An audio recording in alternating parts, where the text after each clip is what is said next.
Yep, we're doing one of those videos again.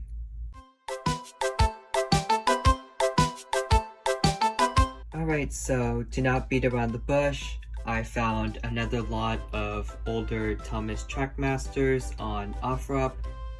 And believe it or not, we actually have quite a few engines and some pieces of rolling stock. And surprisingly, despite how much there aren't any tracks, which honestly I don't need anymore because I already got tons of tracks. But all this only cost me $10, and to be honest, it's not a terrible deal. In fact, it's actually a really good deal, especially compared to like eBay and stuff. But with that said, let's get started. Alright, so to start off, we have two different Trackmaster Thomases. Here is the standard one, Mattel Fisher-Price era one. As you can see, it's got that creepy face that honestly I don't like too much, but it's not too bad. Overall, it seems to be in decent shape. I've seen ones that are in a lot worse condition, though the stickers are pretty torn on this side. And for some reason on this side it's a little bit discolored, like it's been in the sun. I don't know how you could do it to just like a small part of it, but I suppose that's something. Overall though, not in bad shape. And of course we also have the talking one. Overall its design is relatively similar to the normal one, except it doesn't have a switch on top because it's in the truck. I do have another one of these that's exactly the same, but the battery compartment is corroded so it won't work.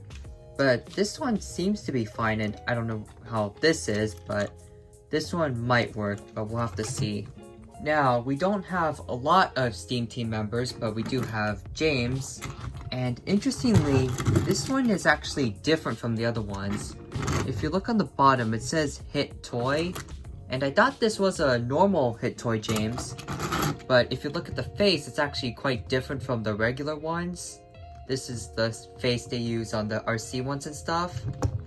Other than that though, it looks like a standard Trackmaster. It's got the normal switch, the normal battery compartment, though the top is a little bit different from the normal ones. It's got a single wire similar to the Fisher-Price ones. And it's also got this little compartment right here. I don't know what this is for. I thought it was for a flip face, but this one doesn't have a face that flips or moves, so I have no clue what this is for. And honestly, I've never seen this version before, so if you have more information about it, I'd love to know. Interestingly, we don't have any normal Percys, but we do have a Fisher-Price Trackmaster Dirty Percy. If you see my previous videos, you'll know that I already have one of these, but this one seems to be in better shape. And we also got a Snowy Percy, which I did get in a previous video, but it was in horrible shape and I actually scrapped it. So it's good to have one that's in actually decent shape and not completely destroyed. Here we have Toby, and as you can see, he's relatively similar to his previous incarnations. Though one interesting thing about the Fisher-Price ones is that he has black wheels instead of his typical gray ones you see on the Hit Toys and the Tomy ones. But other than that, it's relatively normal, nothing too different. Here we have Duck. Overall, he's your standard Fisher-Price incarnation. Looks similar to the Hit Toy and Tomy ones, except the eyes and the mouth are painted. And on the bottom, as you can see, there's a screw that they added as a safety feature so you can't open it up right away. And they also added the triangle screw so not everyone can break in there. And of course they don't do the stickers on the front windows anymore, I assume as a cost saving measure, which if you know the history of Trackmasters, they did a lot of cost saving measures. But thankfully this was before it got too out of hand. Up next we got Mavis, and I do have a couple of them, but they are the Tomy ones. This one is a Hit Toy one, so props for variety. Overall, not much to say, but it is in great condition. Going back to Fisher-Price, we have a Mattel era Stepney. Overall, not too many differences to the previous ones, except of course the usual routine. But overall, I'd have to say this is definitely one of the better Fisher-Price ones, and they did actually give it stickers for the front windows, so props to keeping that. Up next we have Stanley, and I do have a Fisher-Price Stanley, but it was in horrible shape and I still need to fix it, except for like a crooked sticker. This one actually seems to be in pretty good condition, just needs a little bit of maintenance and maybe a little checkup, but other than that, it is in much better condition, and I have to say it is a pretty nice model. Next we have a Fisher-Price era Trackmaster Whiff, even though he still has the Phillips screws for some reason. I do already have a Mattel era Whiff that works, and I also have a Hit Toy one, but that one is broken. But I know Whiff is relatively hard to come by, so it's good to have an extra one, I suppose. And of course, we also have Scruff. Once again, this one is a Mattel Fisher-Price era one. And once again, I do already own a Mattel Scruff, but it is in kind of bad shape. It still works, so I got it to work, but it isn't perfect, so it's good to have one that's in much better condition. And for some reason, they also have really long couplings. I'm not sure why they did that for this specific one, but if you have an idea, let me know. And as a bonus, if you were paying attention, you would have noticed that there was also a bag in the box which actually contains some more Trackmaster engines. We have a Mattel era Salty, Dennis, Peter Sam, Hit Toys, Duncan, and a Fisher-Price Fredji. And believe it or not, compared to the other ones, these ones actually have batteries in them, though they are a bit noisy because the gears probably snapped, which I have to fix. Overall though, outside of that, they do appear to be in decent condition, and one I was excited for was this Fredji one, since I actually don't own a Trackmaster Fredji. And on top of that, I've actually been looking for one for a while because I used to actually have a Hit Toys one when I was very young, but for some reason I thought it would be okay to cover it in Sharpie marker, and then after that I just completely lost it.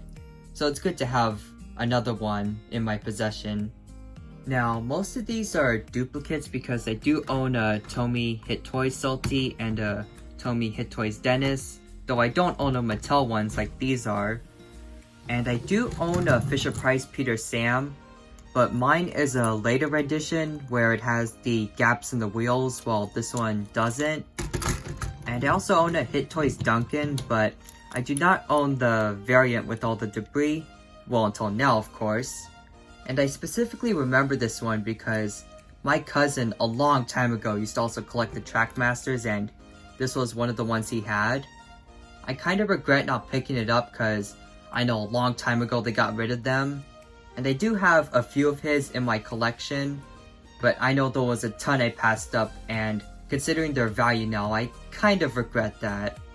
Also, as another bonus, we also have some tenders, but no engines to accompany them, which happens a lot in these lots for some reason.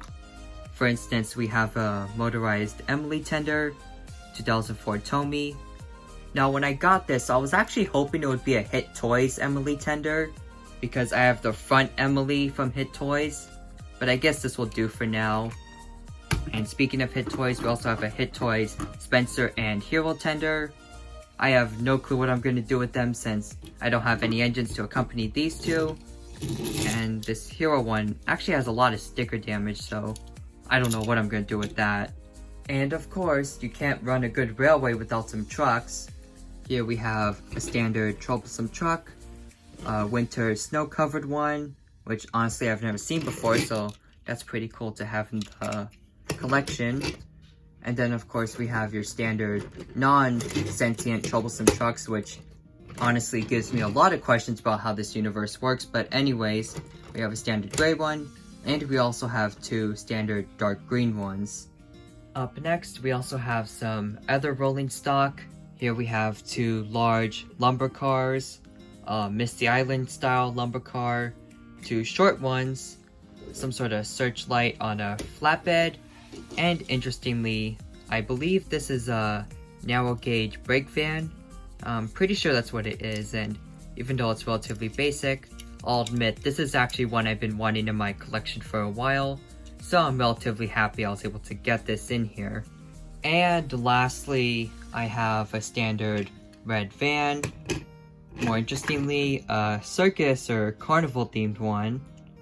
And admittedly, the picture isn't that bad though, it is a bit blurry. I will admit though, this is a cool car to have though, regardless. The toy era, some sort of hopper car I think.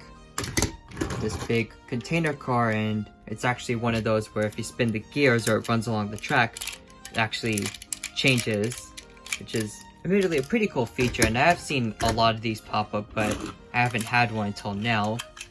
And just a standard Hit Toys gray container car. And here is some of the stuff that you could put in the trucks.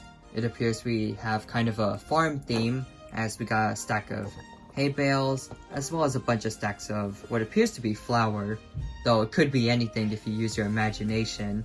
And now that I think about it, these stacks of whatever could be anything. It could be stacks of cocoa beans, it could be sandbags for war on Sodor, or it could be for Coke. And I'm not talking about the soda. So use your imagination. Also, in the box I received the Thomas stuff in, I also got this generic die-cast toy train. It's one of those pullback ones where you pull it back like that, and it's supposed to run.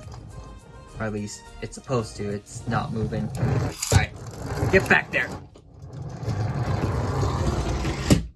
That's better.